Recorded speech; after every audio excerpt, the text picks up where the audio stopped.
In today's video, I'm going to show you how to make a balance sheet in QuickBooks Online, whether you're running a small business or just learning the ropes of accounting. Creating a balance sheet is essential to understanding your financial position. To get started, click on Sign In to access your QuickBooks account. If you don't have one yet, you'll need to set one up so you can follow along.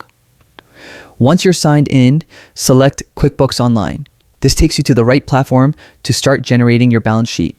Next, enter your login credentials, your username and password, and click Continue.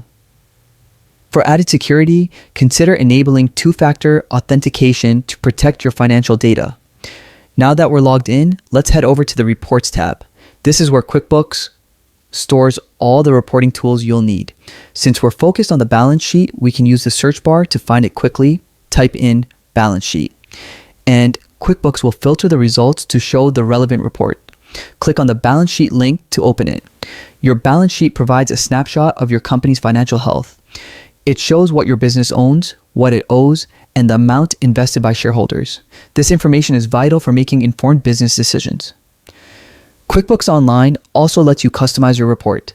You can adjust the reporting period to focus on a specific date range, whether it's for a quarterly review or an annual report. This flexibility makes it easy to get the insights you need exactly when you need them. And that's it. With just a few clicks, you've successfully created and accessed your balance sheet in QuickBooks Online. Regularly checking your balance sheet is a powerful way to monitor your business's financial health and make smarter decisions.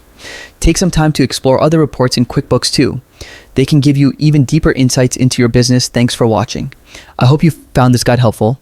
Don't forget to check out our channel for more business and financial management tutorials. Thanks for watching, and happy bookkeeping.